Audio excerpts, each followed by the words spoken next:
Professor Nildo, a palavra é sua. Bem, eu devo iniciar, boa noite a todos, eu devo iniciar cumprimentando esse trabalho extraordinário, militante, do pessoal da Auditoria Cidadã aqui. Um prazer ver o Paulo, coordenador da Auditoria Cidadã do Rio, Daniel, que vai falar amanhã.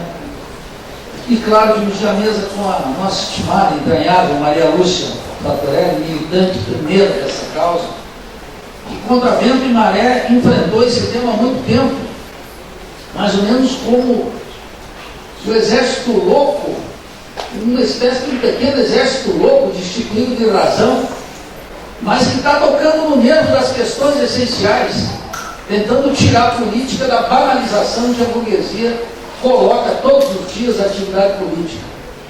Então, felicito a todos, é um prazer participar uma vez mais, Luciano, desse Antoniel que esteve aqui, na abertura, todos os companheiros que estão envolvidos nesse esforço. E é muito importante porque, se a política está desacreditada em geral, é claro que a gente vê como algumas causas sociais ganham vitalidade. E essa é uma causa, uma política de causa. Eu entendo que as pessoas não estejam interessadas na política em geral, e na política partidária, inclusive. Por quê? Porque o sistema está uma podridão só. E é preciso chamar as coisas pelo seu nome, senão a gente esquece a natureza da coisa. Isso é muito importante, e não digo isso para afastá-los da política, ao contrário, para que todos agarrem el toro por os cuernos com a força que tem que ser agarrados. E eu venho aqui para falar sobre 3 aspectos essenciais e beneficiando da exposição da Maria Lúcia. E quero já começar divergindo totalmente dela, porque ela diz aqui que o sistema é suicida. E eu digo que o sistema gosta de boa saúde. E ela diz que é uma loucura. E eu digo que é um método nessa loucura. E ela chega a dizer que Paulo Bauer e Dalibert são traidores. E eu digo que eles são homens de grande convicção. Você já entende aí como eu e ela, por dias distintos, estamos em completo acordo. Não haverá divergência aqui. Há uma relação estreita entre economia e política. O discurso tecnocrático dos economistas, em especial, tentam todos os dias separar economia de política, como se a economia fosse o domínio de uma técnica, a despeito de suas implicações sociais, tal como a Maria Lúcia colocou aqui, e mais ainda, como se essa administração da economia não tivesse relação com as classes sociais de uma sociedade capitalista que está dividida em classes. Essa ideia de tirar a economia da esfera da política é uma coisa recente. Se vocês observarem e lerem a Política de Aristóteles, aquele famoso livro de 4 séculos antes de Cristo, Aristóteles coloca a economia como parte da política, e mais concretamente como parte da ética, um tratado de ética mais global. E se pegarmos, inclusive, um sujeito mais caro aos liberais, embora seja um anti-liberal, como Adam Smith, na Riqueza das Nações, define a economia como parte da ciência do legislador, portanto, como parte da política. Essa tentativa recente de enquadrar a economia como algo estranho à política é uma forma de ocultar algo essencial na administração da política econômica, que finalmente respondeu uma pergunta muito simples.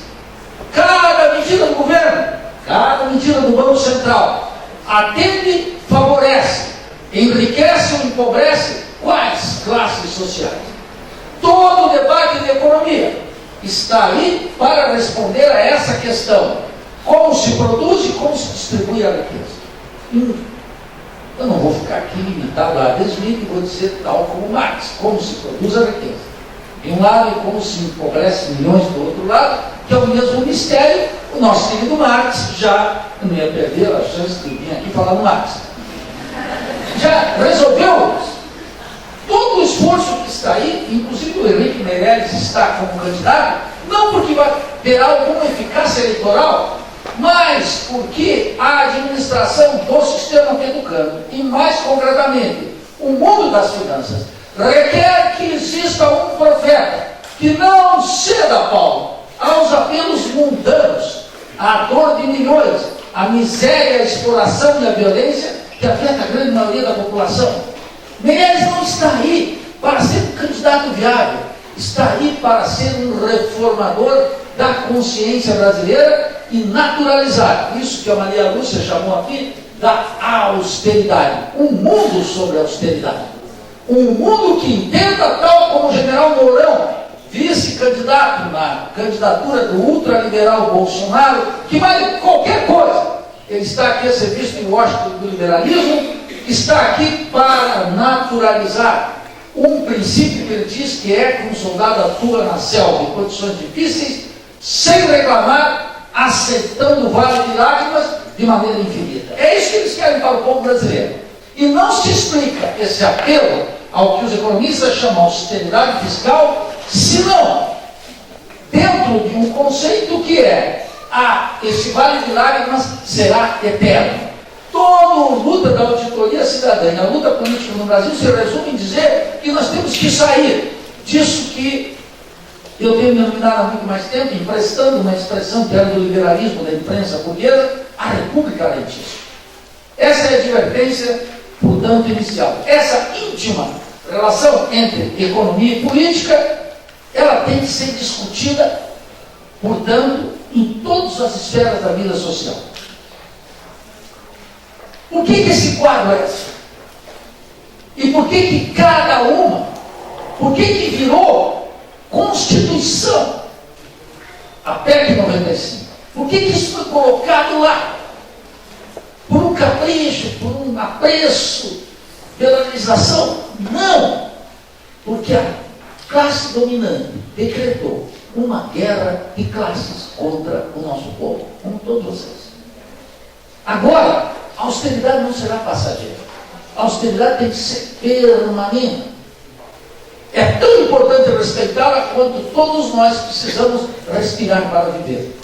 É como se a República Rentista dissesse claramente para nós: não haverá vida, não haverá salvação se não estarmos submetidos a esse permanente princípio da austeridade fiscal. A austeridade fiscal é como os economistas dizem, que a classe dominante moveu uma guerra contra o nosso povo. Essa guerra é de matar ou morrer.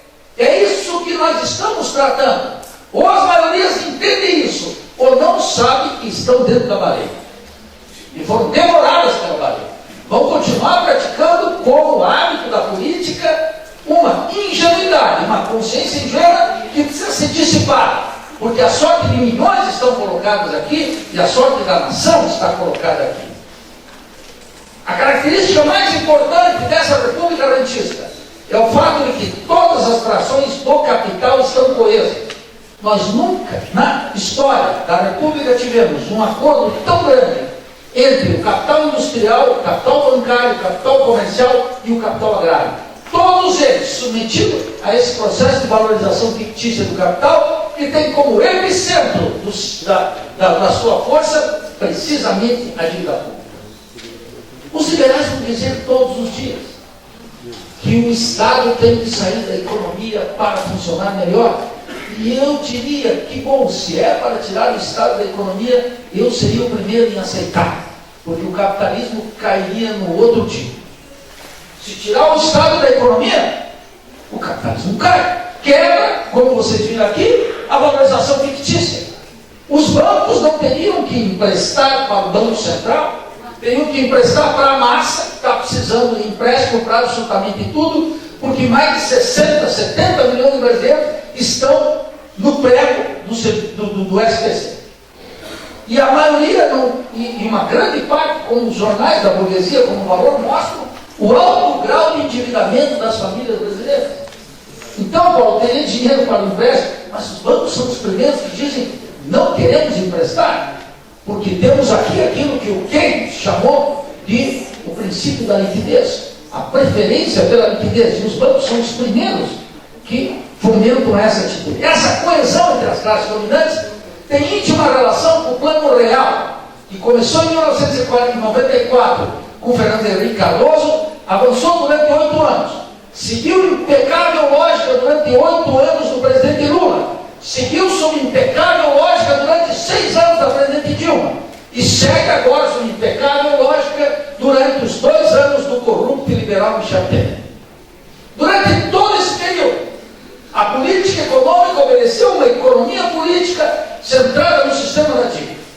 Maria Lúcia sabe, em 1994 ela estava quase que sem assunto, porque a dívida pública não era um problema.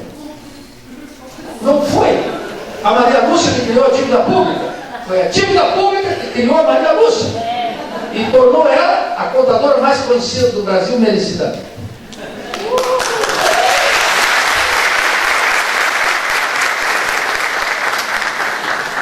Será a contadora número 1 da República Bolivariana e Socialista do Brasil.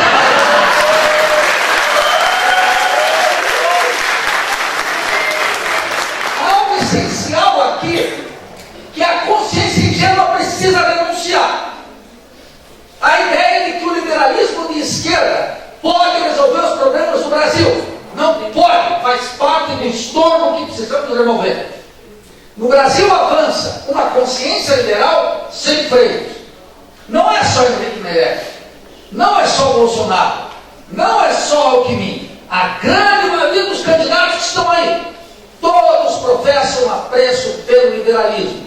O liberalismo de direita, mais desinibido.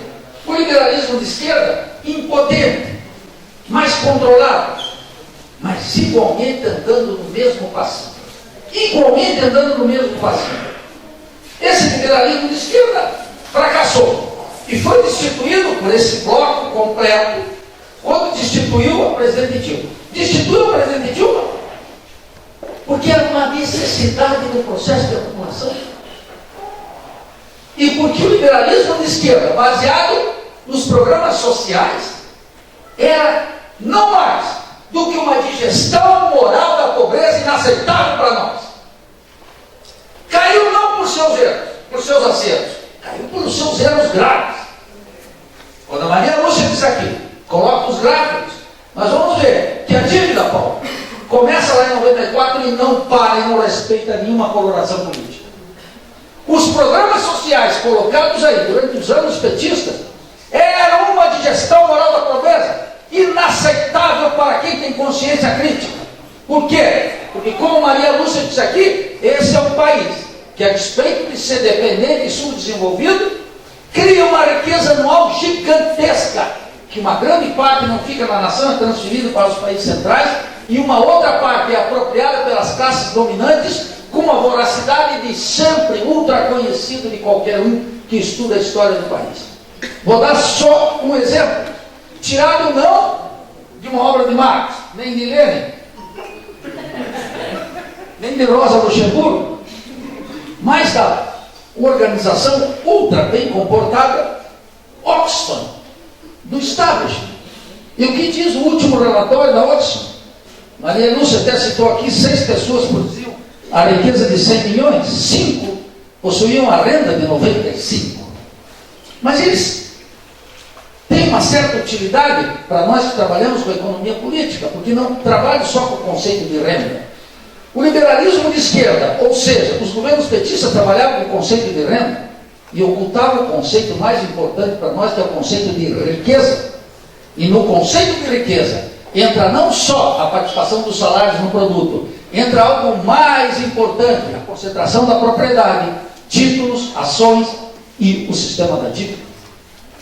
E esse sistema de riqueza, ele seguiu crescendo, a concentração de renda continuou sendo a mesma, desde 94 com o Fernando Henrique até hoje com o Michel Temer. A concentração de renda é uma característica, portanto tem a ver com os salários, sobretudo, e com as rendas em gerais.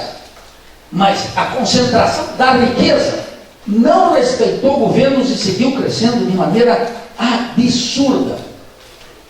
Aqueles programas de inclusão social, que eu chamo de uma digestão moral da pobreza, por quê? porque as classes dominantes ficaram felizes com aqueles programas. Tinha os abobados de quinta categoria, panfletários direitosos, que estavam se revoltando contra a Bolsa Família, supostamente porque isso atacava um suposto fictício da sociedade capitalista, que é a meritocracia. A meritocracia teria que combinar, Maria Lúcia, com o fim da política tributária, que não cai sobre a propriedade. Alguém que é defensor do mérito, o que faz? Não somente não dá herança para os filhos, como inclusive defende que o Estado tribute, como na Holanda, como em vários países, como nos Estados Unidos, violentamente a propriedade, para que paguem, e as pessoas, aqueles que são bons de fato, estão treinados para vencer numa concorrência tremenda, pudessem ir para o mercado e dizer, é comigo mesmo. Os filhos da burguesia. Quer dizer, cobram impostos, porque mesmo cobrando impostos, eu vou multiplicar os pães aqui. Não fazem. A canalha se reúne com política cambial, política fiscal, política monetária para reproduzir, não a renda, para manter sob controle a propriedade e a riqueza. E é isso que está se multiplicando, e o sistema de dívida é o sistema mais eficaz para manter sob controle a riqueza e a propriedade. Mais do que qualquer coisa, mais do que multiplicar os pobres, mais do que matar em grande extensão, porque isso é uma indústria da morte gigantesca, da violência, da miséria. É incapaz esses programinhas sociais que estavam por aí de tocar nas estruturas, de enfrentar a violência, a miséria e a exploração produzida pelo sistema de dívida. Bastaria reproduzir aqui o tema da Oxfam. Sabe o que diz a Oxfam nos programas de inclusão social? Uma palavra, uma expressão que eu não uso. Brinco sempre com as assistentes sociais, estou vendo aqui algumas, e elas me olham meio atravessado, mas eu me mantenho firme aqui. Não pode ter conversa. E agora não amolecemos nunca mais. Porque eles declararam uma guerra, nós declaramos uma guerra contra eles. Agora vamos até o fundo e até o final com a chapa quente. Quem que diz os programas de inclusão social? Vou dar um exemplo. A diferença de renda entre negros e brancos no Brasil, a renda média, Paulo, só poderia ser corrigido na linha daqueles programas, uma igualdade entre negros e brancos no Brasil, se seguisse as políticas sociais, sabe em que ano? Em 2089. Eu vou repetir. Mantida aquela política social que alguns chamavam de inclusão, sistema de cotas, igualdades, etc., aquelas migalhas dadas ao nosso povo, que necessita de ensino universal, que necessita de educação de qualidade, que necessita de saúde de primeira linha, aquelas migalhas social que corromperam a imaginação de muita gente, que fizeram amolecer o combate que nós precisamos dar de maneira implacável contra a classe dominante, se tivessem sido mantidas, poderia igualar a renda média de negros e brancos no ano de 2089. Quem merece isso? Eu digo que isso é uma impostura, eu digo que isso é uma sem-vergonhice, eu digo que isso é inaceitável para um país que produz uma riqueza e que reserva o grosso da riqueza pública destinado para 1% da população e para 6 pessoas no Brasil que detêm a riqueza equivalente a 100 milhões de pessoas. Como se contentar com isso? Enquanto o privilégio de classe, não um privilégio abobado, sem um privilégio. Aqui o privilégio tem que dizer, tem que combater o privilégio, tem que combater a classe dominante. Não vai mais ter conversa aqui. Chega de conversa fiada. Chega de consciência ingênua. Isso que está colocado aqui é o diagnóstico do que aconteceu entre nós durante todo esse período. Terrível. Foi impossível para a classe dominante, que tolerou isso. Por que a classe dominante gostava dos programas sociais? Porque era uma coisa fundamental. Os programas sociais davam uma resposta do liberalismo de esquerda para as massas, sem que elas tocassem na propriedade e no poder. Então poderiam ficar eternamente, poderiam ficar aqui, fazendo programinhas sociais de tudo quanto é tipo. Minha Casa Minha Vida, favorecendo as empreiteiras. basicamente as empreiteiras, colocando os pobres morando longe, em casinhas muito pequenas, que se por um lado significava uma parte minúscula da população sair de uma ocupação e ter uma casa em que pelo menos não chovia dentro, significava precisamente o aumento da renda e da propriedade para a burguesia também, sem tocar o gigantesco déficit habitacional que continua dominando a cena brasileira e que vai continuar crescendo. E esse sistema, termina aqui a primeira parte e entro na segunda para depois apresentar minha divergência completa para Maria Lúcia. Esse sistema goza de boa saúde. Tudo que vocês estão vendo na cena política e partidária tem uma racionalidade impecável. Eu sei que as pessoas olham e dizem assim, a convenção dos partidos é uma vergonha. Eu sei que as pessoas dizem a distribuição do tempo de televisão é desigual. Eu sei que as pessoas dizem as decisões do Supremo Tribunal Federal são distintas dependendo da cara do freguês. Eu sei que nós sabemos que o ensino de qualidade é dado para as classes médias, enquanto o proletariado, pobre, negro, miserável, está fora das grandes universidades. E nem entra no esquema de cotas também. Não entra. Entra uma parte minúscula, mas muito pequena. Tudo isso que parece irracional é de uma racionalidade perfeita. É um sistema político que instrumentou até agora uma aparente polaridade entre petistas e tucanos. O que, emprestando uma expressão do meu amigo Gilberto Vasconcelos, nós chamamos de o sistema petucano. É um sistema petucano. Na sua origem, quando começou essa dívida, quando começou o sistema da dívida, que a Maria Lúcia recordou aqui, até 94, o que acossava a República era dívida externa, medida em dólares, e que no final da ditadura, por um canetaço dos militares, pegou uma dívida que era de contratação privada e transformou numa dívida pública, estatizada, dívida contraída por capitalistas individuais de grandes empresas e bancos, foi toda ela estatizada. E precisava, portanto, ser paga. A nova república nasceu, portanto, sem nenhum projeto social. Sarney, o homem da transição, apenas expressava, balbuciava alguma coisa de programas sociais.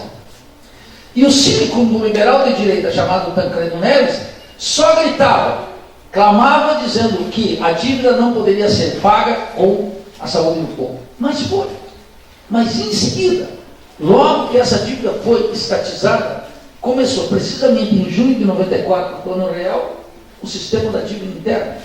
Não é uma novidade brasileira. Em 1988 já tinha começado lá no México, com o governo de Carlos Salinas de Gortari, que chegou à presidência da República por uma eleição fraudulenta. Um programa de natureza liberal não passa na urna. Esses caras que vão defender o programa liberal não passam. Isso é o que explica, em última instância, porque a presidente Dilma se elegeu com uma proposta e 2 meses depois aplicou o programa do derrotado, dando aquele gigantesco estelionato eleitoral. A guerra de classe, movida pelo corrupto e liberal Michel Temer contra nós, não começou com o vice. Começou com a presidente Dilma quando ganhou com o programa, porque o programa liberal não passou nas urnas e aplicou o programa do derrotado. E entre as questões essenciais, nós podemos entender por que o sistema petucano tinha necessariamente que vetar a auditoria da dívida. Acaso foi Michel Temer, o liberal corrupto, que vetou a auditoria da dívida? Não. Quem vetou a auditoria da dívida foi a presidente Dilma. Esse sistema, naquilo que é essencial, é um sistema petucano. Qual é a questão que apareceu agora e que vai tornar isso insustentável? Dá-se pelo fato de que esse sistema caiu em desgraça popular.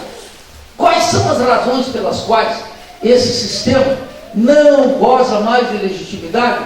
Porque no começo, lá em 94, ainda existia, além da polarização partidária entre petistas e tucanos, existia diferenças fundamentais no manejo da política econômica. A auditoria da dívida, lá na eleição que Lula perdeu para Fernando Henrique Cardoso, nos dois casos, constava a auditoria da dívida. Aqui não há que renunciar à memória, e menos ainda falsificar a história. Nós temos que discutir com rigor. E o rigor recomenda, a nome da verdade, que lá, nas duas eleições contra Fernando Henrique Cardoso, o tema da dívida constava.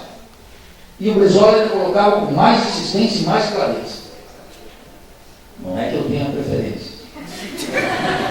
Mas isso é a verdade histórica que fica sendo ocultada. O militante da auditoria da dívida e quem quer um futuro para o Brasil não pode ocultar a história. Ainda quando os fatos históricos lutem contra as minhas conveniências e desmascarem as minhas ilusões. As ilusões de todos nós, em alguma medida, carregamos. A auditoria da dívida estava lá, e não só a auditoria da dívida estava lá, já começava a crítica sistemática ao que a Maria Lúcia chama o sistema de dívida, administrado rigorosamente pelo Banco Central e pelo Ministério da Fazenda, rigorosamente destinado ao sistema bancário. Não por acaso, quem foi o presidente do Banco Central durante 8 anos do governo Lula? Senão o profeta do liberalismo sem voto, Henrique Meirelles, que estava ali, cuidando do Banco Central. Como dar o Banco Central para um Baxter, a mistura de banqueiro com grandes da finança? Como entregar para isso? Em nome de quê? Eu me indigno com o passado. É inaceitável aquilo. É verdadeiramente escandaloso.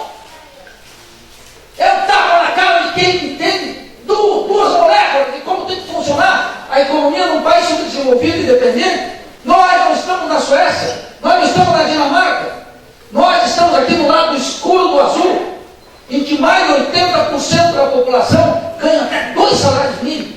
E a maior parte da população hoje, Paulo, não tem sequer carteira assinada. E é uma característica do mercado de trabalho que sempre a superexploração comanda.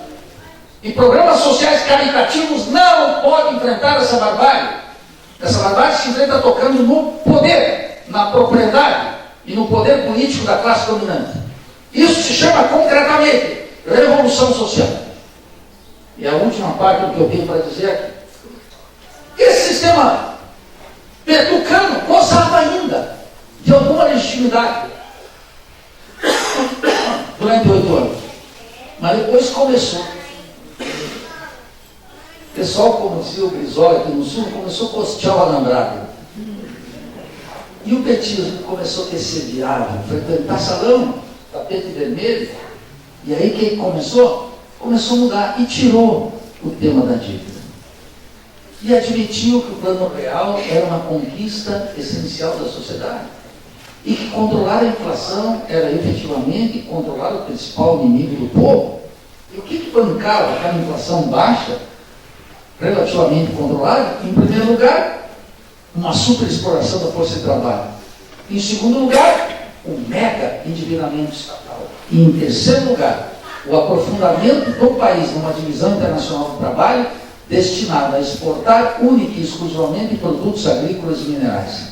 Eu tenho dito, a burguesia industrial, que poderia supostamente apresentar aqui e sustentar ser a classe social interessada num programa desenvolvimentista, ao velho tipo da CEPAL dos anos 60, ou do neodesenvolvimentismo, seja de Lula ou de Ciro Gomes, não existe, porque a indústria que representava 26, 27, 28% do PIB, lá em 94, hoje é menos do que 9%, com tendência de desaparecer. Quais são as classes sociais que se rebelam contra esse sistema liberal? Acaso os fazendeiros estão contra? Não! A propriedade que se concentrou na sociedade, no espaço urbano, durante todo esse tempo, Maria Lúcia, cresceu ainda mais no latifúndio. Os dados da Oxfam, de novo, a consciência caritativa, dá os números. O grau de concentração do latifúndio e do número de proprietários grandes que controlam extraordinária extensão de terra num país que, durante o governo da Dilma, cuja ministra da Agricultura era nada mais, nada menos do que Cátia Abreu, a Miss Motosserra, ela expandiu a fronteira agrícola em 6 anos, mais do que se expandiu durante os governos de Lula e FHC juntos. E ainda com essa gigantesca expansão da fronteira agrícola, aumentou a concentração de terra e o número entre aqueles proprietários que são de pequenas propriedades, agricultura familiar, etc., e médios e grandes propriedades, segundo a metodologia. A gente vai mudar para cada estudo, tem uma metodologia. Estou terminando. Eu estou calmo? Estou calmo, imagine-se. Estou tranquilo, não.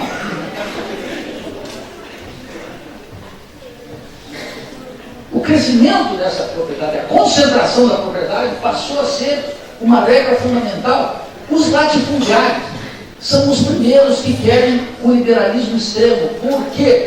Porque supõem que podem trocar o protecionismo dos países centrais, com Barack Obama ou com Trump, abrindo de tal forma em que os países centrais abririam para as nossas exportações dos produtos agrícolas e minerais, e nós, em trocas, abriríamos ainda mais as fronteiras e o reduzindo o setor industrial, que tem uma proteção muito precária. Os fazendeiros, portanto, querem o liberalismo extremo. Não por acaso, o senhor Ciro Gomes adotou a dona Cátia Abreu como vice. 1. 2. O sistema bancário quer cada vez mais superar comerciais exuberantes, porque é uma forma de ingresso de dólares num país gigantesco, absolutamente necessário para manter parte desse orçamento público relativamente sob controle. Isso pode ter superavites gigantescos, como na época de Lula, ou déficits, como na época de FHC. O setor das finanças cresce com superávit comercial ou déficit comercial, e com superávit fiscal, como na época do petismo, ou com déficits agora. Diga-se de passagem, um bom keynesiano com 2 moléculas da honestidade diria: um déficit de 200 bi é nada. É nada. Qual é o problema?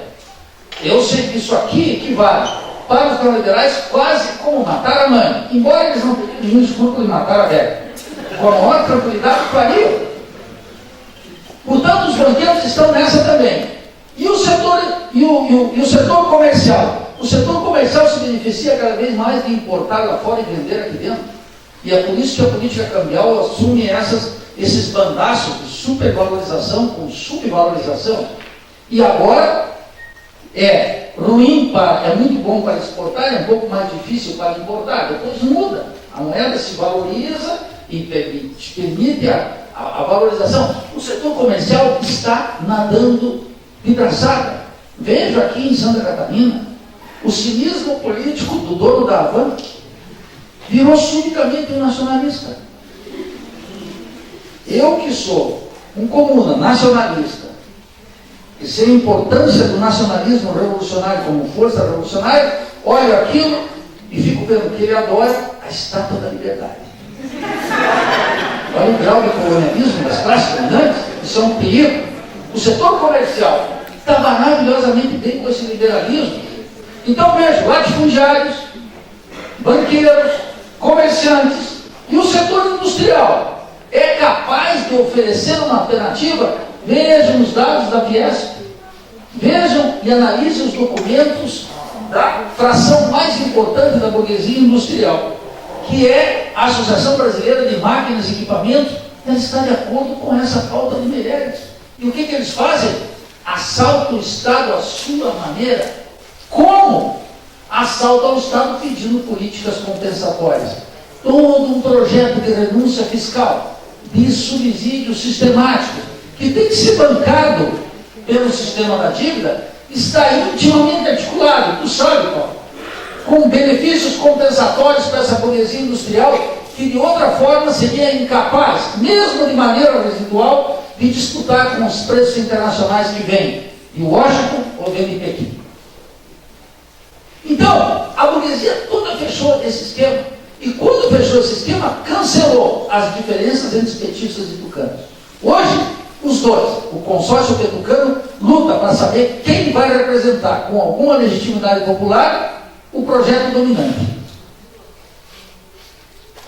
E é por isso que a massa, à sua maneira, lentamente, com a lucidez histórica do povo, cada vez mais se interessa menos pelas eleições. Porque ela sabe que tem muito pouco em jogo ali. Eu quero dizer muito claramente, não é que não se torne importante ter um deputado federal, um deputado estadual combativo. Não se trata de um esquerdismo idiota aqui. É muito importante, mas é muito importante que esses parlamentares não se alimentem do cretinismo parlamentar.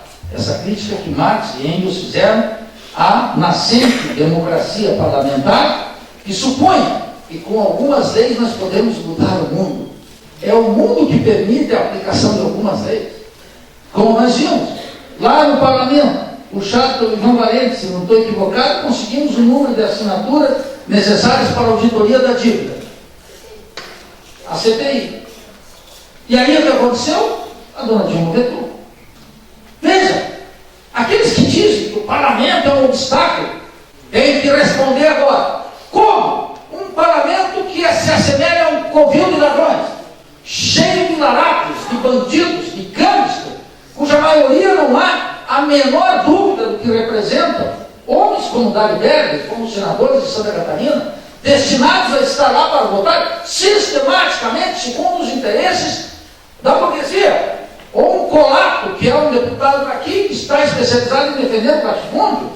Sem nenhuma dúvida, a grande maioria daqueles deputados, arriscaria dizer, 90% deles estão comprometidos com esse sistema. Tinha a maioria lá, e a Dilma vetou. Por isso que eu digo que essa ideia de que o parlamento é um problema porque não elege maioria, isso é uma vagabundagem de quinta categoria. Uma casa que não resiste aos fatos. Poderíamos ter feito a CPI da dívida com a assinatura daqueles larápios, que tinha um monte que assinou, aqueles mesmos que não sabem o que é déficit primário. Eu acho que sabe. É outra divergência que eu tenho com o meu. Eu acho que sabe. Porque não importa se sabem ou não, eles sabem onde votar. Pode ser o sujeito mais grotesco. E, em geral, o que é o parlamento, estou vendo aqui o Mauri, que teve que suportar alguns anos ali na Assembleia Legislativa, não era difícil, Mauri. Barbaridade. Teve que sair correndo de lá. Eu ficava vendo assim, alguns militantes lá, vejo, o Mauri, o Ivan Valente, outros brigando lá no parlamento.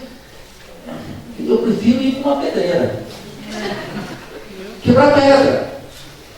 Prefiro. Naturalmente, se virasse deputado, duraria uma semana. Ou seria caçado, por falta de decoro, obviamente, ou infartaria. Então, entre infartar e ser caçado por decoro, eu seria caçado por decoro, levaria alguém comigo. Mas o que está colocado aqui? Esse sistema, então, representa a mesma coalizão de classes sociais. E a massa se desinteressa. Isso é ruim? Não sei. Depende do que nós vamos fazer. Essa consórcio, essa coesão burguesa e esse consórcio petucano pariu o governo Temer. E esse governo declarou uma guerra de classe contra nós. E quando declarou a guerra de classe contra nós, fez algo essencial. Nesse período, as nossas lutas, com a marcha extraordinária sobre o Brasil, a grande greve geral que nós tivemos aqui, inédita, mostram que é um tempo mais adequado para lamber as feridas do que para conquistas salariais, econômicas ou sociais. Mas, no meio dessas perdas, é muito importante perder algo. O que nós podemos ganhar nesse período? Perder as ilusões de que dentro do sistema existe possibilidade de nós avançarmos.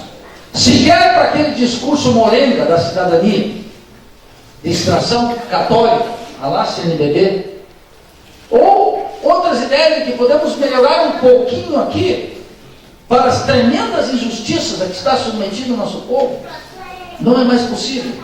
E essa é uma grande conquista, perder as ilusões. Isso atualiza algo fundamental para o qual destino aqui os últimos 4 minutos.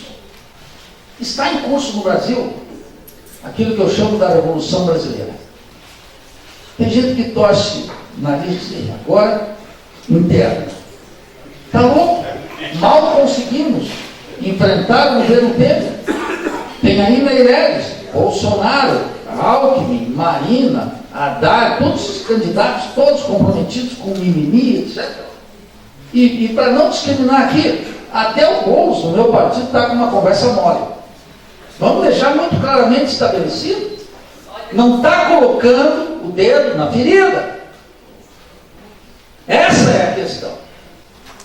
E se não podemos nem garantir, nesse estranho hábito, de buscar o lado bom em tudo, inclusive nas piores desgraças.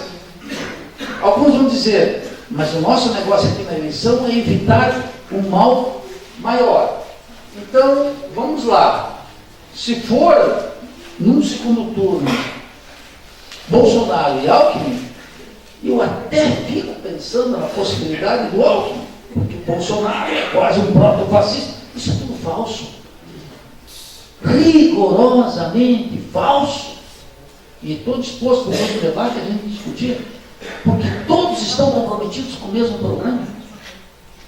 Isso significa que, embora não tenhamos forças para derrotá-lo nas urnas, é que a vida está dizendo que, a despeito do que vamos fazer nessas eleições, a luta é para além do parlamento. E é por isso que se atualiza a Revolução Brasileira. Milhões hoje não acreditam mais no sistema, militam em partidos como eu, como vários aqui, estão em sindicatos, estão em lutas, em comitês como esse aqui, da auditoria da dívida. Ninguém está cruzando os braços. Quando a gente diz que esse sistema não dá para mais, não estou indo para casa e ler, sei lá o que, caras. Não, estamos nas lutas. E exatamente porque estamos na luta, sabemos que esse sistema não funciona para a maioria. Exatamente por isso, não por outra razão.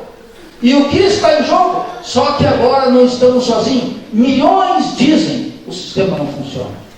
E a burguesia pode colocar alguma coisa no seu lugar, uma renovação política, uma democratização da mídia, um sistema eleitoral mais competitivo, uma abertura para o plano das ideias, uma política social inclusiva. Não pode colocar. Não quer colocar. Declarou a guerra de classe precisamente por razão oposta. E então colocou diante de nós a tarefa de avançar na Revolução Brasileira. A Revolução Brasileira estava em curso, por exemplo, até 1964. E precisamente com Washington e a Avenida Paulista, pariram, e a ajuda da Igreja Católica, pariram uma ditadura que durou 21 anos, conseguiram fazer uma transição por cima, que não passasse pelo povo, mas logo esse sistema e o desencanto com a democracia apareceu como tem que ser mesmo em todas as partes do planeta. E as massas foram adquirindo combatividade e experiência, e agora chegaram a um grau de consciência que é precisamente esse momento de transição, de uma consciência ingênua para uma consciência crítica. E estamos discutindo a Revolução Brasileira. Alguém acredita que podemos fazer a auditoria da dívida, se não com um governo de caráter revolucionário? Não podemos. Não podemos, a vida demonstrou. A vida demonstrou, Paulo. A revolução é para amanhã? Não nasce toda segunda-feira. E é por isso que as revoluções são boas. Só são viáveis historicamente. Impossível? Não é. Porque as revoluções impossíveis têm momentos que se tornam necessidades das maiorias e então se tornam viáveis historicamente. E nós estamos vivendo uma época de uma lógica da situação extrema. Não vem um fascismo por aí, porque o liberalismo caminha bastante bem e ainda tem a vitalidade de uma ala direita e uma ala de esquerda. Uma ala que promete austeridade e a outra que promete austeridade com alguma benesse social. Ainda está aí, golpeada, cansada, mas ainda está vigente. Mas não tem mais o beneplácito da maioria. A grande maioria vai votar no candidato para rechaçar o outro e vai votar no outro para rechaçar um candidato, como já aconteceu na última eleição. E agora se abriu um novo caminho. Esse novo caminho é de rebeldia, esse novo caminho é de estudo, esse novo caminho é de heresia, não mais de pequenos grupos, mas de auditório cheio, de uma renovação que está exigindo do sindicalismo um novo papel, dos partidos um novo papel, dos militantes individualmente um novo papel, não mais da angústia individual, mas da ação coletiva. Isso que já está em curso e que nós temos que abandonar o bom mocismo e atuar com a radicalidade que os tempos pedem. O bom mocismo agora é má companhia. A prudência agora não é boa. O que precisamos é ousadia, fé no futuro, fé no que virá, na ação das massas. Essas maiorias que estão aí abandonadas, descrentes de tudo, e quando estão descrentes de tudo, estão preparadas para receber o novo, estão preparadas para abraçar a Revolução Brasileira. Obrigado.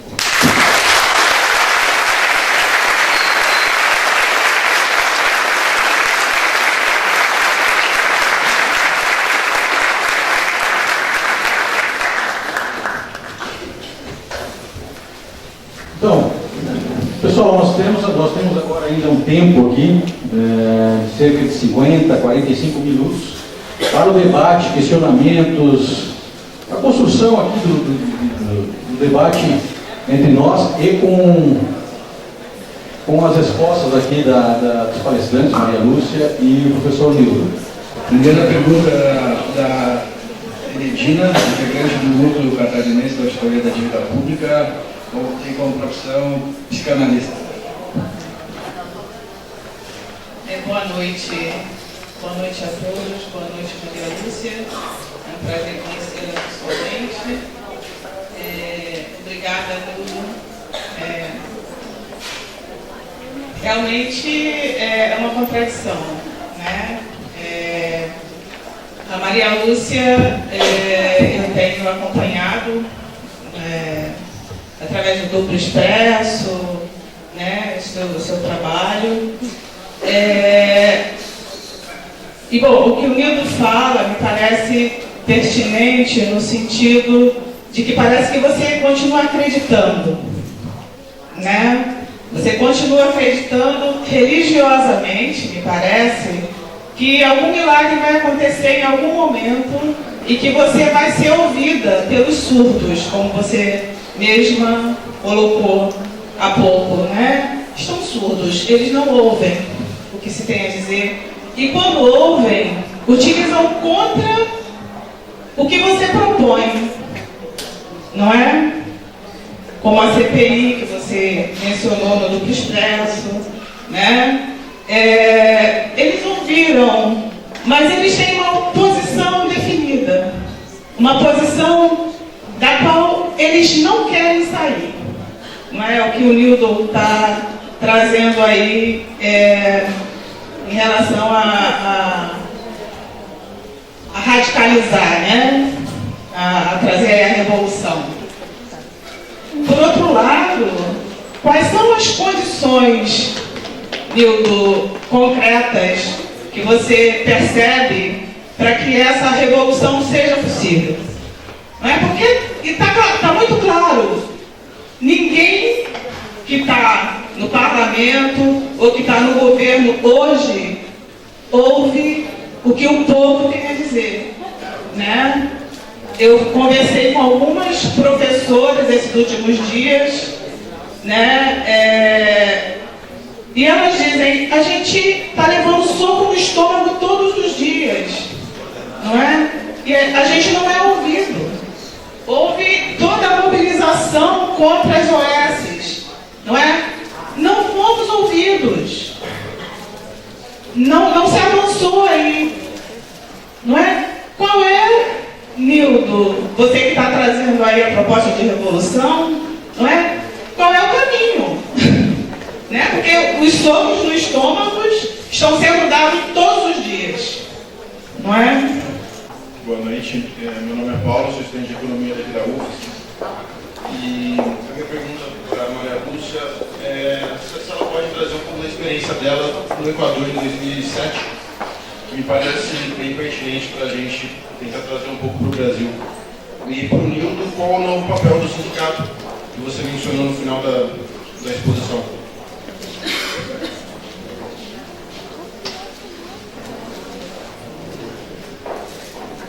Boa noite, sou Felipe, sou de Economia. Eu quero uma pergunta, na verdade, para os dois. O Nildo tocou bastante no assunto do que fomentou a dívida pública, principalmente o crescimento na época do Fernando Henrique Cardoso e do Lula. O que mais me intriga em tudo isso é que, assim, eu sou muito leigo nesse assunto, então não entendo muita coisa. Eu gostaria de entender porque, como vocês veem eles dessa forma, como tem muitas pessoas que enaltecem o Fernando Henrique Cardoso e o Lula como símbolos de uma progressão muito grande no Brasil, sendo que eles fomentam essa dívida tão grande. Como tem pessoas que se matam a defender dois nomes públicos, sendo que eles não melhoraram quase nada, segundo o que vocês falam. Eu queria entender melhor isso.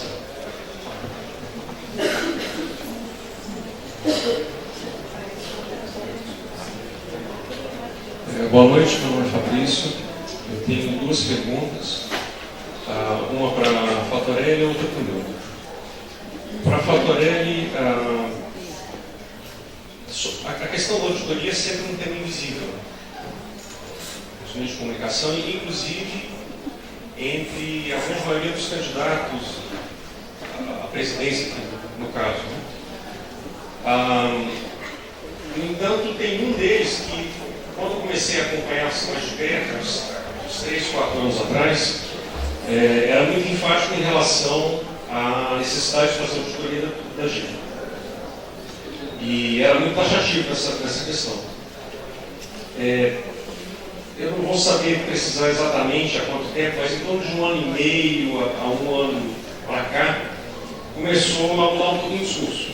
Olha, a questão da auditoria da dívida é necessária. No entanto, isso tem que ter cuidado, porque a dívida pública corresponde à poupança do povo brasileiro.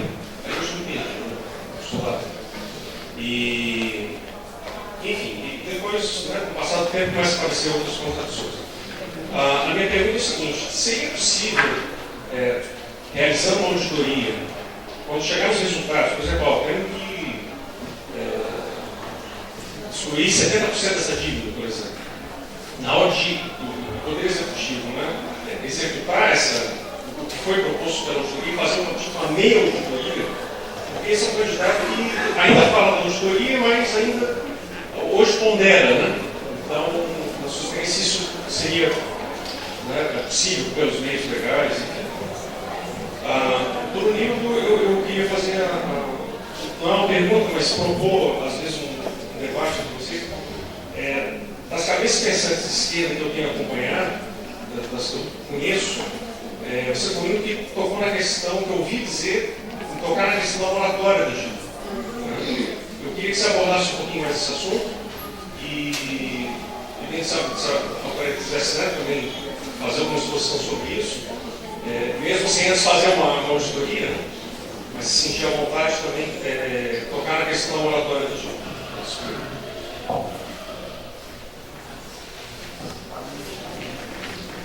Boa noite, eu sou João Silvestre, sou trabalhador do INSS, sou da direção do Sindipres, também junto com o Luciano. A Maria Lúcia coloca a questão do cenário de escassez, já coloca isso nas suas apresentações há um tempo, e se fala muito também do momento de crise em que o país passa, mas nunca é muito lembrar que o cenário de escassez e a crise é a regra da história do povo brasileiro. A gente tem uma história de escravidão, exploração, roubo de riqueza, e que em nenhum momento foi diferente. Só que nesse momento se aprofunda com a guerra de classe declarada pelo nosso governo Temer, como foi colocado pelo Nildo, e a dívida pública funciona como um importante mecanismo dessa guerra de classe, de concentração de renda e riqueza dos mais pobres para os mais ricos, para os bancos, para o sistema financeiro. Com desemprego estourando, com cortes na saúde, na educação, com cortes nas bolsas de pesquisa, liquidando a miséria que já era a pesquisa do nosso país, mas liquidando até com isso, com a volta de doenças que já estavam erradicadas no nosso país por conta de falta de investimento, até nas vacinas que nós já tínhamos. E o Nildo coloca, e eu concordo, reivindico boa parte da fala do camarada, que o processo eleitoral e a democracia burguesa, que está colocada no nosso país historicamente, não vai dar resposta, né, para as saídas que o povo brasileiro precisa tomar, né, para acabar com essa crise permanente, com essa austeridade permanente contra o povo. Ao mesmo tempo, nós estamos na situação hoje de ocupar todos os espaços possíveis, né? Vou colocar aqui, eu hoje sou candidato a deputado federal pelo PSOL, né? E concordo com o camarada de que mesmo se eleito, apesar de defender os pontos da austeridade da dívida, os 12 pontos e tudo mais, mesmo se eleito, quase nada eu vou fazer dentro do parlamento para transformar essa realidade. O companheiro Nilton tentou pleitear, inclusive, uma candidatura esse ano, infelizmente não teve sucesso, mas entende, assim como eu, que ocupar esse espaço é fundamental tanto nas campanhas como nos possíveis mandatos servirem de instrumento para a organização e mobilização do povo, para a Revolução Brasileira e não para cair no cretinismo parlamentar, como foi colocado, para mandatos parlamentares de conchados e de acordos.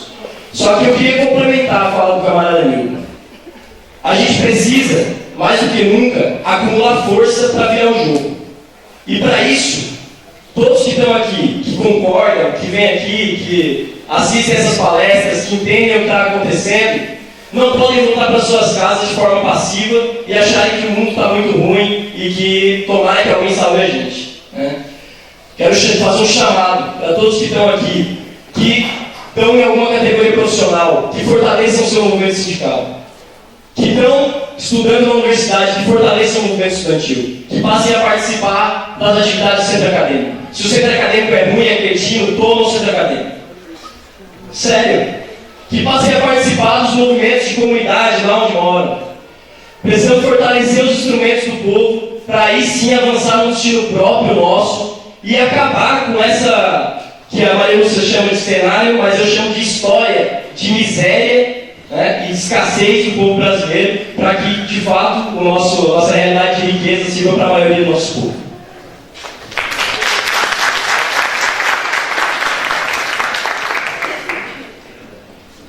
Boa noite a todas e todos.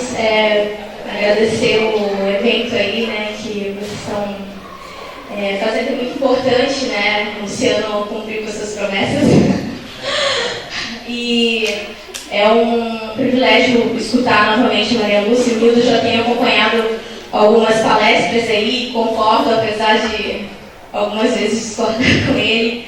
Mas nessa fala dessa noite eu concordo com muitas coisas que o Nildo coloca aqui, né, porque a gente não pode ter nenhuma ilusão, né, que as eleições vão resolver a nossa situação. Né. Eu sou da categoria de professores do estado de Santa Catarina, né, desculpa, não falei meu nome é Ingrid Assis. Eu estou licenciada esse ano aí para fazer essa denúncia, né, a todo esse sistema que é colocado aí pelos diversos partidos que a gente sabe que só estão em defesa dos seus próprios interesses, porque a gente vê isso nessa falsa democracia. Eu faço parte do PSTU, né, sou candidata esse ano, a única mulher candidata a governadora do estado de Santa Catarina, e a falsa democracia não nos permite participar por leis que são impostas, né, que não deixam a gente colocar, por exemplo, o nosso programa, que é o não pagamento da dívida pública, né? E que se fala, como a Maria Lúcia coloca, que nós estamos dando calote na dívida, que nos prove, né? Porque é uma dívida que nunca acaba. Essa é a grande verdade. A gente deve algo que a gente nunca pegou, né? E muitas vezes a gente está nesses espaços e nós somos privilegiados. Né? Mas a classe operária, a classe trabalhadora, os mais pobres e os mais oprimidos, eles não têm mais nada a perder. E essas pessoas eles estão se organizando. Essas pessoas elas estão despertando consciência de classe. E eles estão indo para a luta. E sabem que não tem mais nenhum jeito por dentro desse sistema. E aí é muito importante que nós, enquanto classe trabalhadora, possamos ter consciência que nós tenhamos que, de alguma forma, né, nos organizar nos nossos locais de trabalho, nos locais de estudo, nos locais de moradia, para se rebelar contra esse sistema. Esse ano não vai ser diferente, como já foi nas últimas eleições. Nós vamos ter a maioria de votos brancos e nulos, porque está todo mundo cansado disso. Todo mundo está criando uma consciência que não adianta melhorar um pouquinho aqui, porque quando entrar lá no sistema, eles sabem que os mais favorecidos vão continuar sendo os banqueiros e os grandes empresários. Essa é a grande realidade. Então eu gostaria só de finalizar parabenizando, né, e dizendo que a nossa saída é só através de uma revolução socialista aqui no Brasil. Aí sim, como o Nilton coloca, vai ser possível fazer uma auditoria da dívida pública e parar com o pagamento dessa dívida que só nos mata e nos oprime cada vez mais.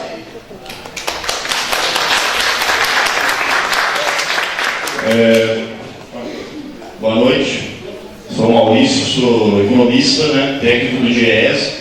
E a minha pergunta é, eu tenho que paralisar os dois pela exposição, o Luciano e a auditoria, pela organização aí desse congresso. Mas a pergunta específica é o seguinte: vocês trabalham o sistema da dívida como sistema de concentração de riqueza e propriedade. Isso obviamente pressupõe que há um setor que perde propriedade, né, nessa dinâmica. E me parece fundamental para entender a dinâmica política radical que está colocada atualmente no Brasil, entender qual foi o setor que mais perdeu relativamente propriedade nesse processo. É um processo contínuo, não se estagnou no período de Lula e Dilma. E é o setor, na minha avaliação, da camada média, da juventude de classe média, que é hoje esses desesperados aí quando corta a CAPES. Por quê? Porque essas famílias de camada média eram aquelas que tinham alguma forma de incorporação mais estruturada no mercado de trabalho anterior e no sistema público que permitia saúde pública, educação pública, previdência pública. Agora não permite mais nem previdência, saúde e educação, tem que privatizou, tem que pagar, não permite mais um emprego estável, como tinha lá nos anos 80, por exemplo, um bancário dos anos 80 e um bancário de hoje, um petroleiro, um metalúrgico dos anos 80, um metalúrgico hoje, um servidor público nos anos 80 e um servidor público hoje. E é uma juventude que também não consegue adquirir propriedade. Por quê? Porque o preço da terra explodiu, baseado no sistema da dívida pública, não tem capacidade de ter propriedade, e quando estoura a crise, basicamente em 2011 em diante, mas principalmente em 2014, com o ajuste da presidenta Dilma, é uma geração inteira de classe média que até então tinha uma estabilidade, tinha um sonho de vida, mas estruturado pelo crédito, né, que era a geração Casas Bahia, a geração CVC, 10 vezes sem juros, e foi liquidado, foi varrido. O sonho dessa gente, essa gente não tem propriedade, não tem mais nada, e está desesperado. Ele tem que fazer mestrado, doutorado, pós-doutorado para ter a bolsa, e agora comprou a bolsa. Então tem uma geração, do ponto de vista daí, eu confio plenamente que é um período revolucionário, porque isso tem uma característica fundamental para a governabilidade do capital, é absorver amplos setores da camada média, porque são os setores que conduzem a política. Concretamente, objetivamente, quem faz a política são aqueles que têm tempo para pensar. Não é o povão, porque o povão, infelizmente, não tem tempo para pensar. Trabalha 10, 12 horas por dia, está submetido ao transporte público caótico, não tem tempo para fazer política. Quem tem tempo para fazer política é essa massa de classe média que historicamente determinou quais foram os rumos de uma sociedade. E hoje está jogada, e isso eu acho que é a grande novidade do processo político recente, que foi que é um longo processo, que vem desde o Plano Real, né, que continua em todos os governos, mas que eclode de maneira radical com a crise recente, porque daí pega o desemprego e o que sobrou para o cara é pós-graduação, tem isso mais em Uber. E é uma geração desesperada, é doutor trabalhando em Uber, é doutor trabalhando de garçom. Então essa é, na minha avaliação, a massa, digamos assim, que vai formar os quadros da Revolução Brasileira. E é isso que eu queria entender de vocês. Por exemplo, o Congresso aqui da Auditoria da Dívida já é um sintoma disso. A juventude que está aqui e a velharada que está no sindicato. Qual que é o ponto? Esse aqui é um novo instrumento? Não, eu ainda acredito que o sindicato é um instrumento fundamental. Mas aí está o ponto. Essa juventude que está, esses inúmeros coletivos que estão por aí, lutando por causas as mais diversas possíveis, tem que colocar como central a tomada dos sindicatos. Não, porque os sindicatos, no geral, estão com a sua massa, os trabalhadores afastados do processo político decisório. Então, eu acho que é fundamental a gente entender, primeiro, A centralidade do trabalho, né? A centralidade do sindicato nessa luta política. Eu já reforço a pergunta que foi colocada aqui, e como fazer com que essa juventude entenda que precisa ir para cima do sindicato e dos partidos políticos. E construir novos instrumentos, novos partidos, porque é decisivo. Esses órgãos que estão tão desacreditados são decisivos para conduzir o próximo período, porque senão só colheremos derrotas atrás de derrotas.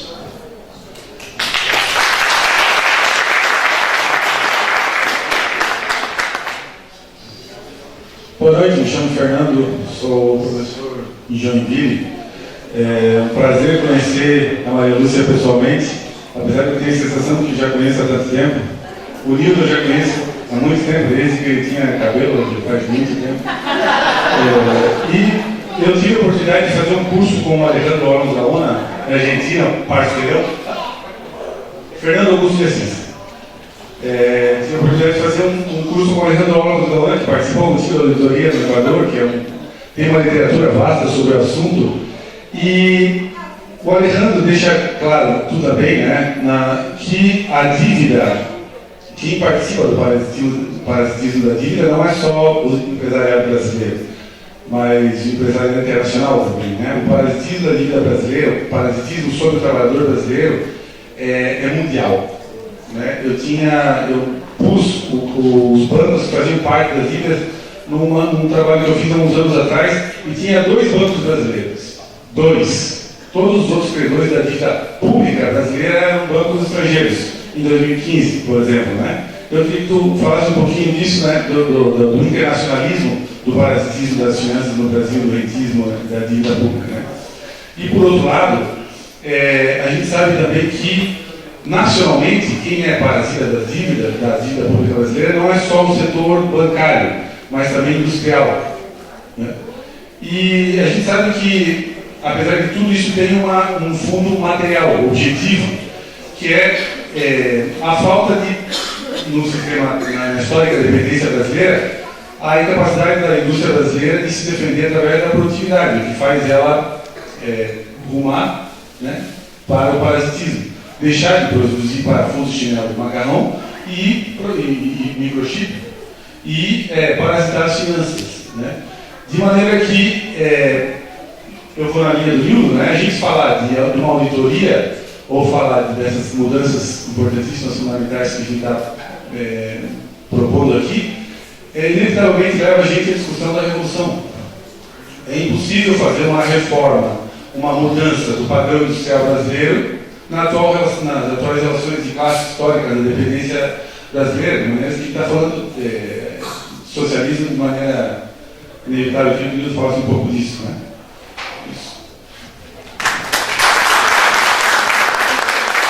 O Luciano Paulo tem uma última pergunta.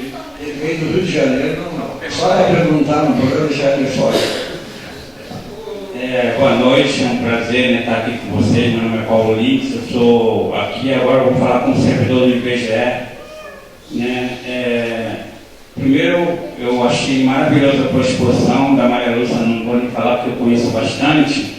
E eu queria que você resgatasse um pouco a questão histórica, porque grande parte hoje da nossa política de esquerda é voltada para o imediatismo. As pessoas não estão olhando como é que tem uma conexão de todo um processo. Porque o que parece que acontece hoje é culpa de um governo. Não é culpa de um governo, é culpa de vários governos. Inclusive, eu aconselharia as pessoas a lerem as cartas de intenção do FMI, porque tudo que está acontecendo está escrito. É igual quando tem a Bíblia, né? Quem é religioso lê a Bíblia sabe lá o que está acontecendo. E eu aconselho a ler as cartas de intenção do FMI. E eu queria que você também destruísse uma outra ilusão, porque a gente está falando aqui de 13 milhões de pessoas desempregadas, só que eu já vim falando há algum tempo sobre isso. A população economicamente ativa do Brasil é 103 milhões de pessoas, e a força de trabalho do Brasil hoje é mais de 168 milhões de pessoas. Nós não estamos falando aqui de 13 milhões de desempregados, estamos falando aqui de 64 milhões de pessoas que não estão em sistema nenhum, mais os 13 milhões de desempregados e mais os 92 milhões de pessoas que estão empregados, que vivem no subemprego. Então nós estamos falando aqui de 100 milhões de pessoas.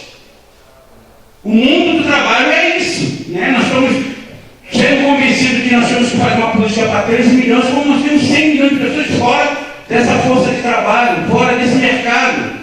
E a violência tem a ver com isso, toda essa questão. E além disso, falar, que a gente falou pouco aqui, qual é o papel da mídia? A mídia é o principal braço do capital, é ela que captura mentes e corações, é ela que faz a gente acreditar, né? É ela que quebrou o paradigma de que nós tínhamos na minha geração e as anteriores, que tinham um pouco mais de coletividade, para a questão da meritocracia, porque eu, por mim, só me basta. Não preciso mais de ninguém. Por isso as pessoas se afastam da luta sindical, partidária e tal. Porque, por conta da minha capacidade, eu tive aqui, não sei qual ano, mas eu tive aqui, e no dia que eu tive aqui, num momento anterior, estava tendo uma palestra aqui sobre a questão do suicídio nas universidades. As estatísticas que não mostram a pressão que a juventude está tendo por conta das titulações.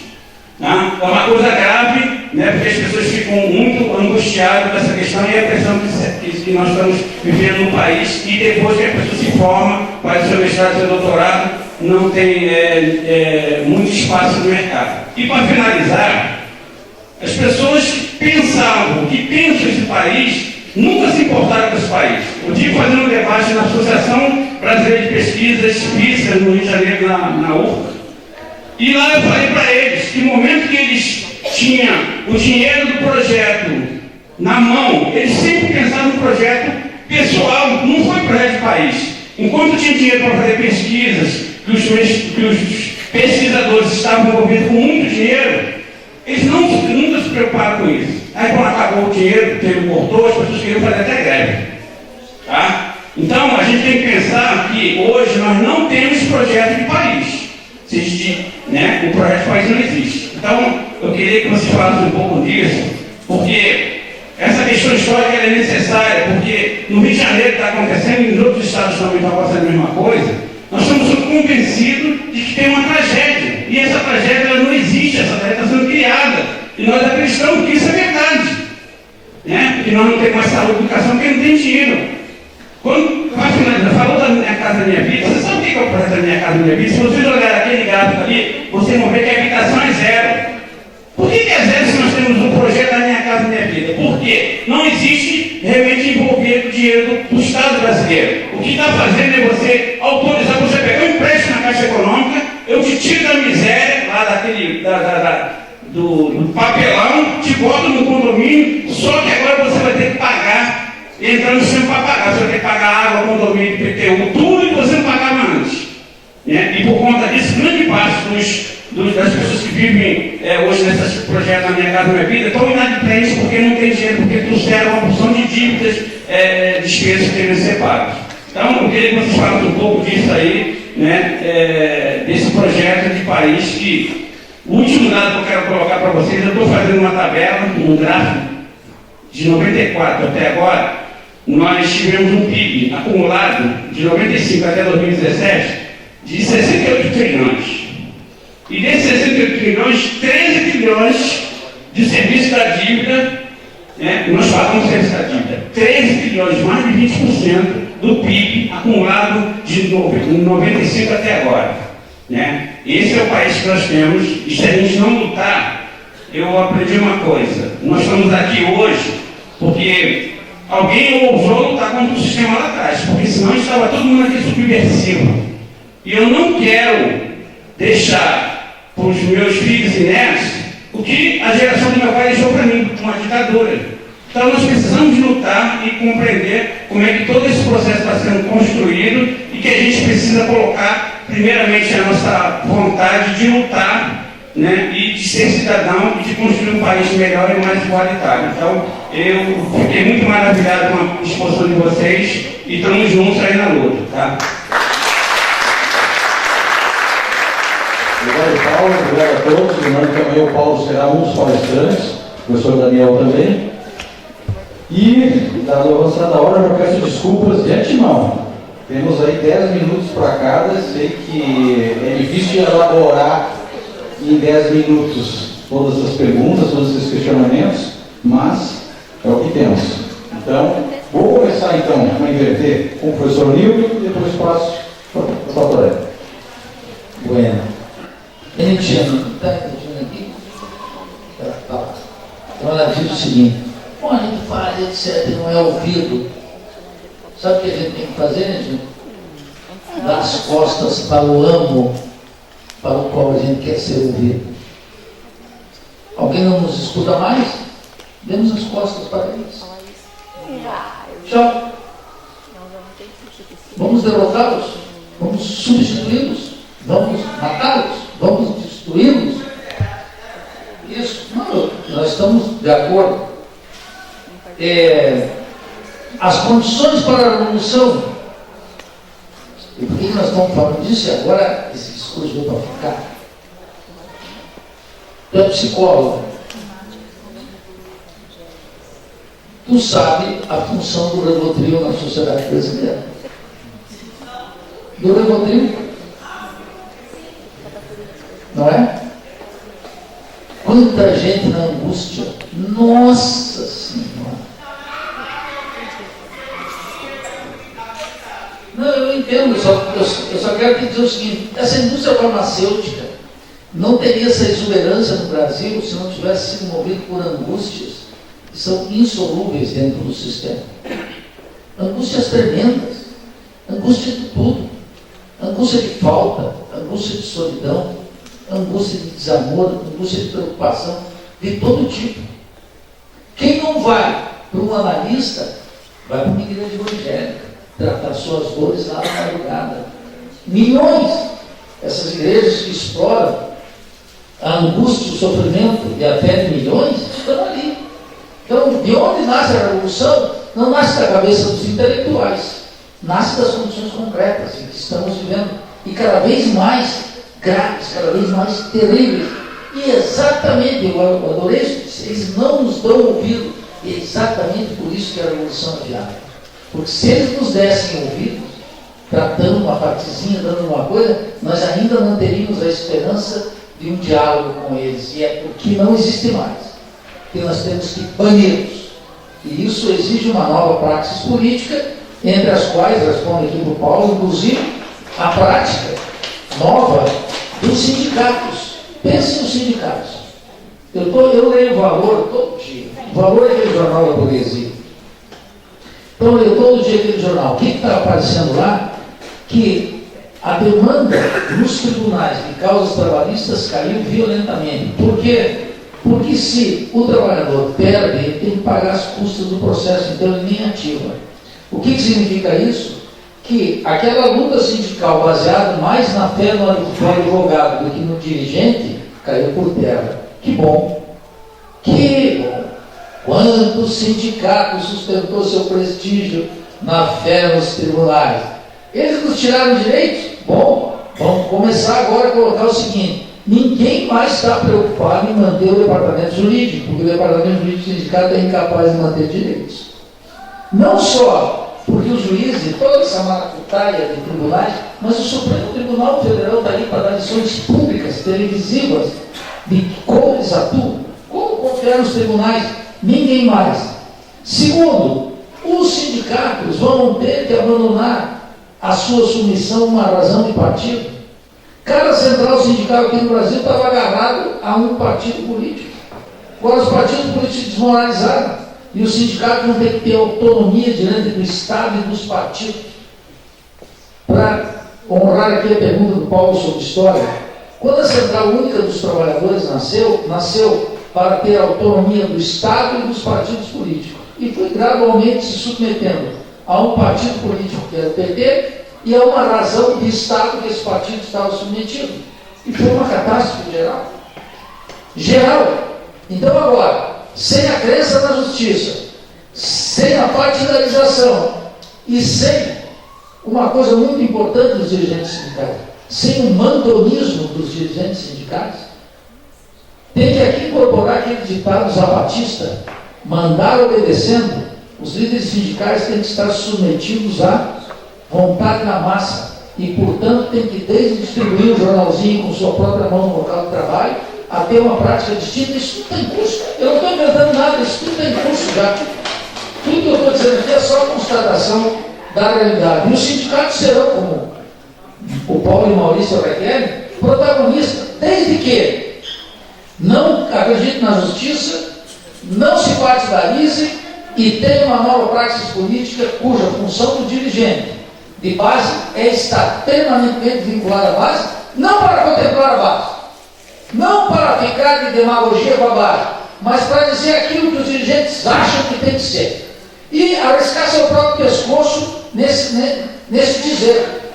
Arriscar dirigentes sindicais que abandonem sua acomodação de classe, que também existe entre nós. O Fabrício reclama o tema da auditoria. Bom, por que ninguém fala na moratória? Por causa do atraso do debate político brasileiro. Vou dar só dois exemplos rápidos, porque eu tenho que terminar em menos de 10 minutos.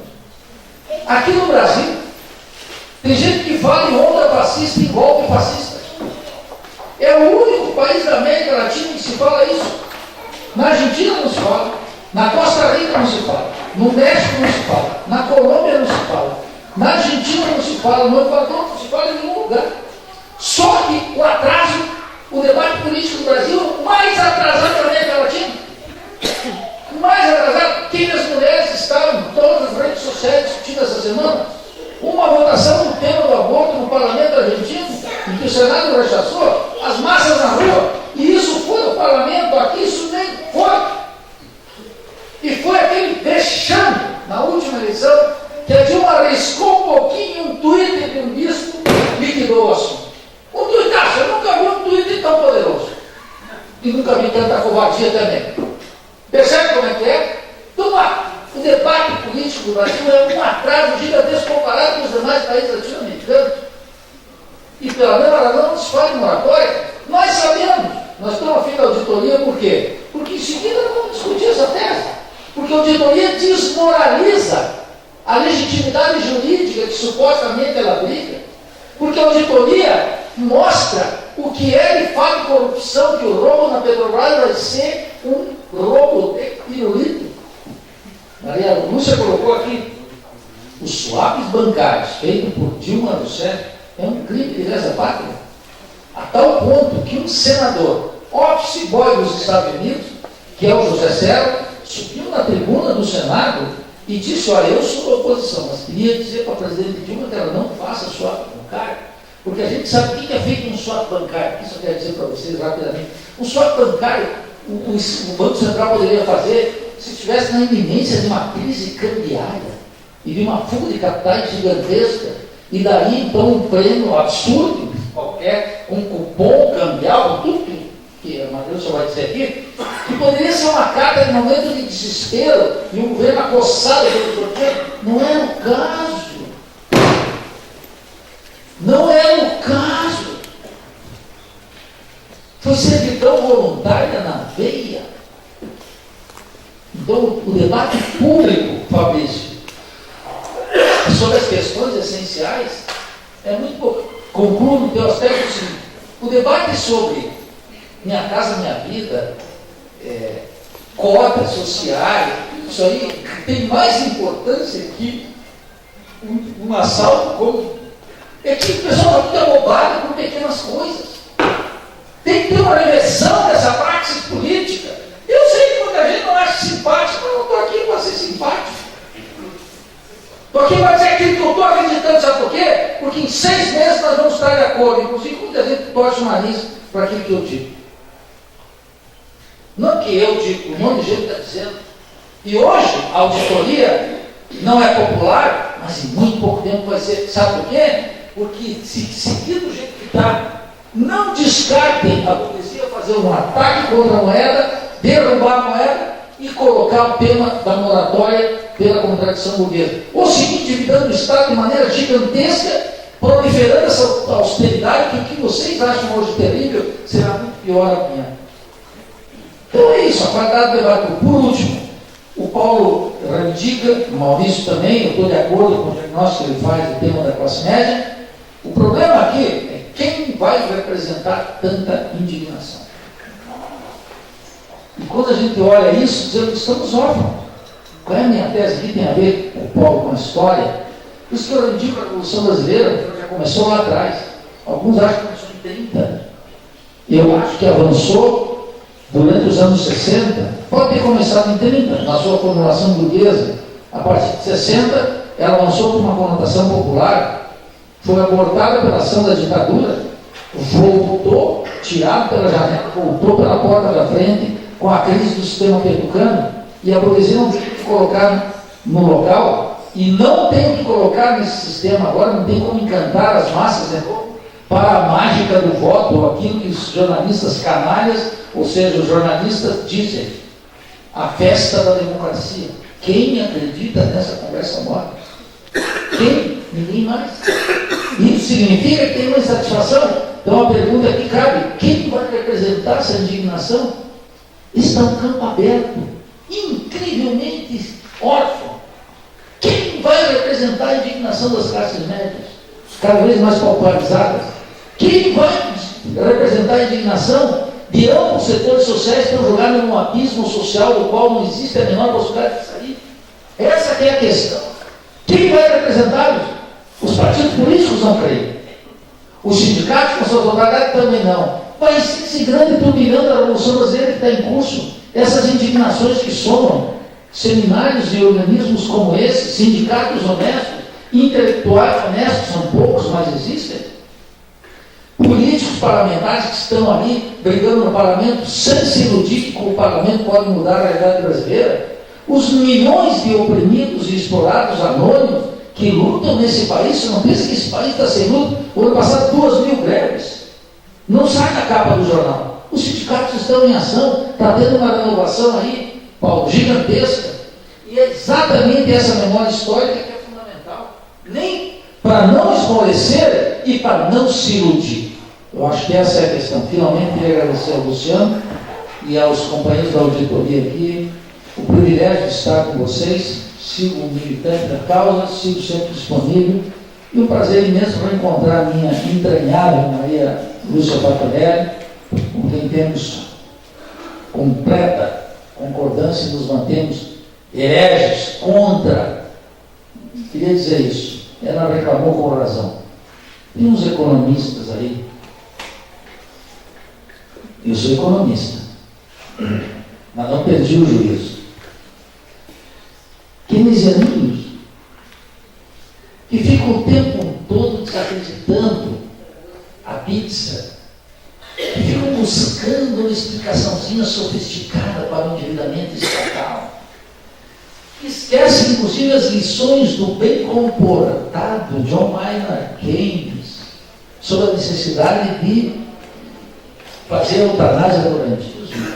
Lições, não, que essa gente esquece. Porque quando analisa a realidade brasileira, não analisa a realidade brasileira do ponto de vista do povo, já se pensa como presidente do Banco Central, já se pensam como ministro da Fazenda. E é por essa razão que atacam, vilipendiem, caluniam, desacreditam esse esforço militante aqui. Contra essa gente eu sempre me insurgi. Bato duro nessa raça. Chamo de analfabeto, de oportunista, de gente sem rigor na teoria econômica. E haveremos de ter um dia um debatezinho, um seminarzinho que eles gostam assim, para discutir só teoria. Do ponto de vista do que Marx pensaria disso, o que Keynes pensaria disso, o que Kalex pensaria disso, e trazer uma auditora que, para além da teoria, diz assim: o que vocês fazem com esses númerozinhos aqui, com aqueles lá, que é isso que a gente precisa. Não precisa mais do que isso. Então, como eu sempre digo, nenhuma razão para esmorecer. A gente e a esquerda sempre.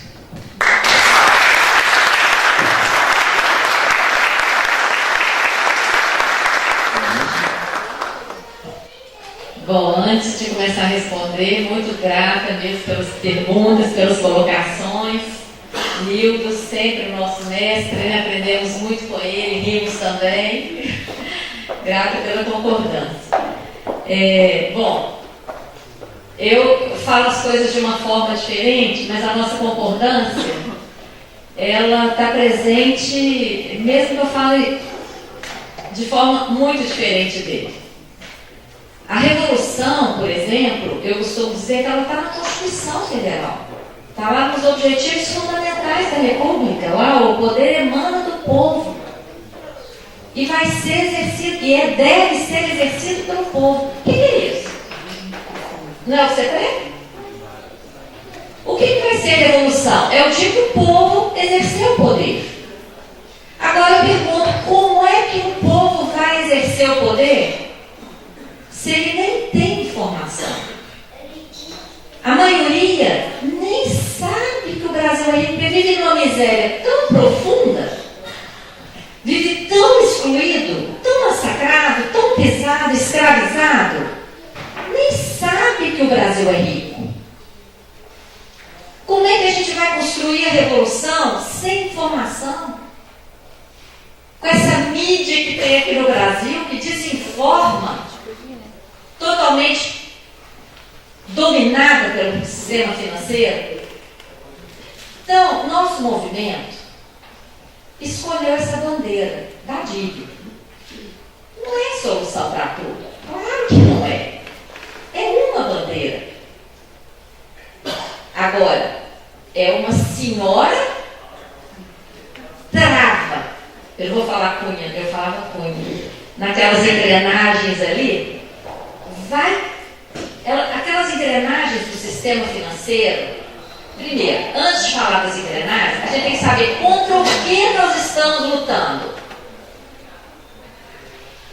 Porque, senão, aí vai ter que fazer igual a Enedina, acreditar em milagre. Não, se acreditasse em milagre, estava de joelho lá, não estava aqui uma hora dessa, aposentada, não estava aqui uma hora dessa lutando. A gente acredita em luta, está lutando, está construindo essa mudança, levando informação. Agora, a gente tem consciência contra o que nós estamos lutando mesmo? Contra o poder financeiro mundial que domina o mundo. Vocês tomaram conhecimento daquele estudo feito lá no Instituto Suíço? Controle Corporativo Global? Menos de 50 bancos são donos de tudo no mundo. As 43 mil maiores empresas. E esse sistema se alimenta da tal da dívida. E ainda tem gente até na esquerda, radical, que fala que não pode nem fazer auditoria. Não questiona o pagamento, não. Não quer nem fazer auditoria. Não quer nem investigar. Não quer nem mostrar. Então, gente, calma. Primeiro, se a gente não tiver noção do tamanho do poder financeiro mundial, que eu concordo com quem falou aqui, é um processo histórico. Não é momentâneo o cenário de escassez. A gente fala do cenário para trazer, colocar na mesa a verdade, que a verdade é de abundância, sim. O mundo inteiro tem mais do que suficiente para todo mundo. Mas o modelo é esse modelo aí. Então, o povo só vai levantar a cabeça e ter coragem, ousadia, quando tiver conhecimento. O mercado financeiro é esse poder imenso que está dono do mundo inteiro, por enquanto. Porque ele está sendo dono do mundo inteiro com esses mecanismos fraudulentos aí. E aí, na hora de denunciar o mecanismo fraudulento, é importante a auditoria do detalhe ali, para com toda ousadia, com toda simplicidade, ir lá e falar: olha aqui, eu estou provando aqui, ó, que você está me roubando aqui 1,2 trilhão. E olha só, são surdos? São. Só que, olha só, quanto que significa, gente? O que significa, melhor dizendo, não é quanto, é o quê? O que significa obrigar o Banco Central tem que apresentar o projeto de lei 9248 para legalizar o que ele já vem fazendo desde o Plano Real, de maneira ilegal, e ninguém tinha denunciado que é ilegal. Agora que eles estão lá apresentando o projeto de lei para legalizar a remuneração da sobra de caixa dos bancos. O que significa isso? Um movimento social conseguiu isso. Nildo, você não acha que isso já é um passo de revolução, não? Eles estão lá fazendo a coisa ilegal. Tiveram que ir lá apresentar um projeto de lei e reconhecer. O que está atrás não tem respaldo. É porque o nosso judiciário também não funciona. O Ministério Público também não está funcionando. Já era o Ministério Público ter apresentado essa ação há muito tempo.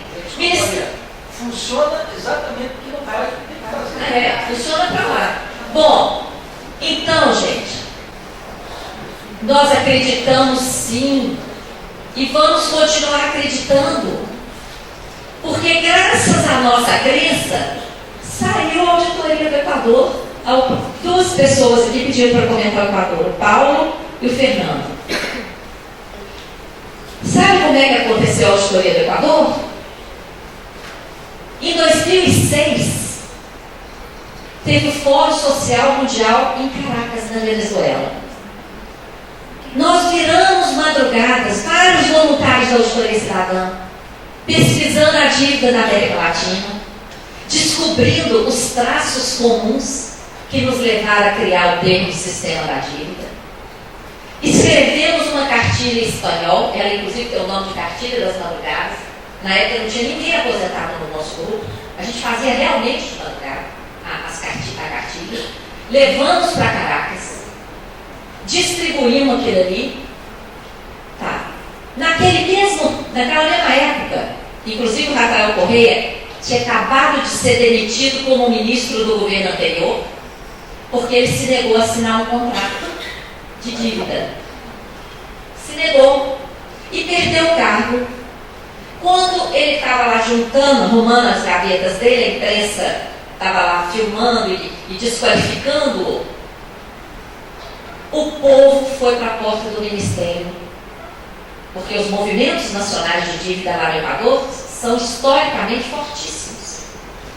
Então, os movimentos estavam ali. Quando ele saiu, ele foi aclamado pelo povo, porque ele preferiu perder um cargo do que perder os princípios lá que ele defendia em termos de defesa das finanças do Estado. Pois bem, quando ele estava ali aclamado pelo povo, alguém gritou: Rafael, presidente! E ele disse: se eu for eleito presidente, a primeira coisa que eu vou fazer é uma auditoria dessa dívida, porque essa dívida é uma farsa. E olha que ele é um economista brilhante, inclusive com doutorado nos Estados Unidos. Ele falou: essa dívida é uma farsa. E quem ele fez? Foi eleito, o povo fez a campanha dele, sem financiamento privado, sem financiamento de banco. Ele foi eleito, assumiu 1º de janeiro de 2007, em junho de 2007 ele iniciou uma auditoria. Convocou equatorianos e convocou 6 estrangeiros, eu tive a honra de ser uma delas.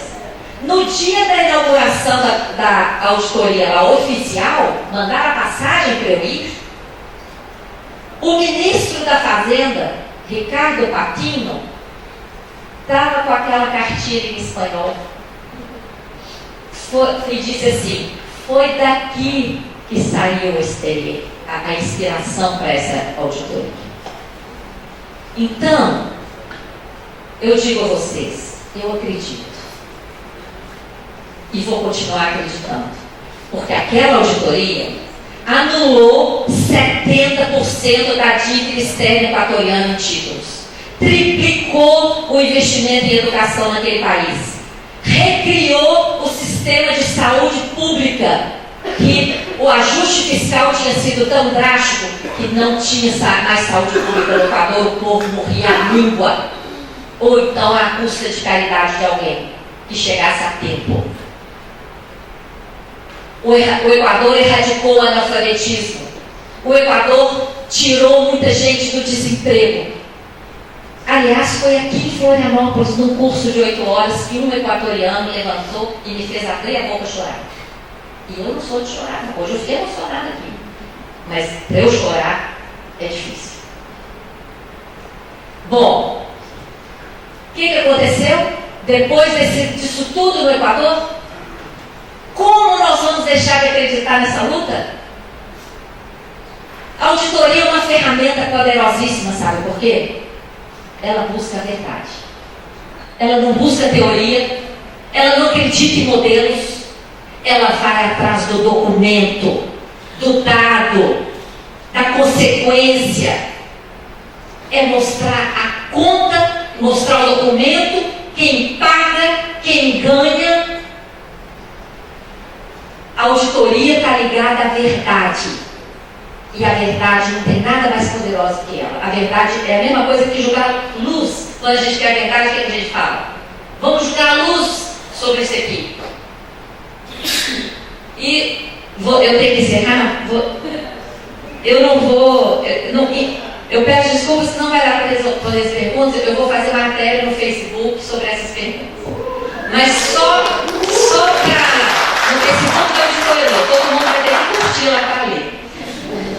Mas eu vou terminar aqui para ninguém sair daqui desanimado, porque a gente falou de tanta desgraça aqui, mas todo mundo tem que botar na cabeça que essa desgraça é cenário, que o poder é do povo, se o povo quiser ele muda, mas para mudar ele tem que ter informação, ele tem que levantar a consciência, e a auditoria leva essa informação, leva a consciência. O único livro que tem sobre dívida do Estado no Brasil é o nosso livro. Então, eu acho que a gente tem caminhado bastante, né? E a gente tem tudo para acreditar e continuar acreditando.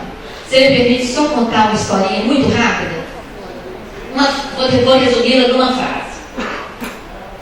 Não vai dar para contar o caso, mas naquela circunstância eu era muito pequena, tinha um irmão que estava indignado, ele estudava em colégio militar e tinha sido detido porque ele falou a verdade. A minha avó falava assim: fique sempre do lado da verdade. A verdade não tem, a verdade é como a luz. E a luz não tem que ser do tamanho da escuridão. Se você estiver num celeiro sem luz, numa noite escura sem lua, você acender um graveto, em poucos instantes aquele graveto vai vencer a escuridão. Então, quando eu lembro desse poder todo do mercado financeiro, eu falo, esse mercado é a sombra, é tudo no sigilo, é tudo escondido, é tudo disfarçado, é tudo debaixo do pano. O mercado financeiro, do jeito que ele funciona no Brasil, que ele domina o mundo, que ele pega todas as riquezas e concentra e joga a imensa maioria da humanidade na pobreza, na miséria. Isso é a sombra. A auditoria é uma das ferramentas de luz que existe. Então, nós escolhemos essa bandeira, nós vamos continuar, e graças a um núcleo como esse aqui de Santa Catarina, olha só, tem jeito de duvidar que nós estamos no caminho certo? Eu não duvido. Eu tenho certeza que nós estamos dando bons passos, conquistando a juventude e vamos continuar.